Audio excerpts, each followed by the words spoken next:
OTW of the week, as always, starts off with Iceman stat of the week. So, Coach, we talked about the NBA a little bit earlier. So, my stat of the week is NBA related. Are you ready? Is it Draymond Green related? How many rounds he could go in the ring with a real boxer? It is not Draymond Green related. However, it is Toronto Raptors related. I assume you have heard of the Toronto Raptors franchise. I certainly have. Yes, they were an expansion team not that long ago. Actually, I guess it was 30 years ago, but they won an NBA title not that long ago, knocking off the Golden State Warriors and what everybody thought was Kawhi Leonard's assassination of the Warriors dynasty, only for them to come back and win a title next year. Well, they are the only team in the NBA to have had two coaches of the year over the last 6 years, and both of those coaches were fired. Of course. Of course. Like they could only do in Canada, right? Uh, Yes, Screw up a good thing. they fired a guy after he won Coach of the Year, who was announced he won Coach of the Year, fired him. Nick Nurse came in, won a title with Kawhi Leonard, and then recently just got fired after winning Coach of the Year that year. So it's amazing. It's always amazing to me how that works out. And you kind of wonder to yourself, like, what else are they looking for? There had to have been something else that happened. The Marlins, your guy Joe Girardi, famously fired him. He won Coach of the Year, Manager of the Year. And you know why they fired him? Because he told the owner of the team to shut the hell up during a game.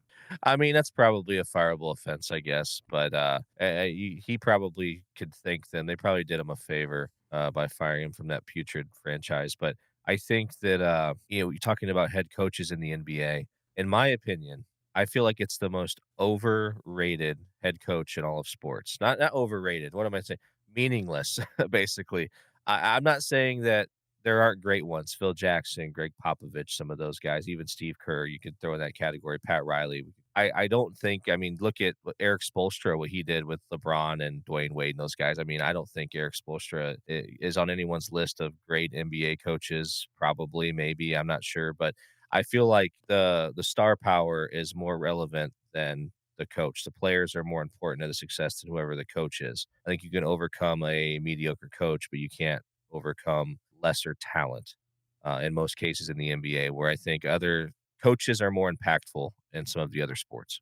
I think NBA coaches today are less meaningful because the players want a guy that's going to sort of placate to their strategies, depending on the team, of course. There are teams that need a certain kind of coach to work.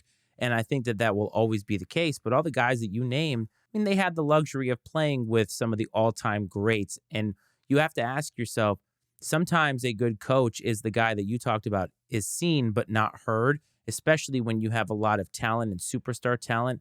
Phil Jackson was able to manage all those personalities. And he went to Kobe and Shaq, was able to manage those guys as well. And some of the best have to deal with that. And so I think that I understand where you're coming from, but I also think that it is a little bit more skillful to be able to manage big time personalities in today's game. And back in the day, maybe it wasn't as much so. But I think today, where players are constantly looking for greener pastures all the time, it's hard sometimes to coach superstars. And I think that coaches probably earn a little bit more money today in terms of what they have to do than they did before. But I can't lie to you. I couldn't name more than half the coaches in the league. No, not a chance. Me neither. I'm shocked. I rattled off like four or five I did. We'll have to do that maybe next week or the week after. See how which of us can get to 10 current NBA coaches in an episode. I don't think that we could do it, right?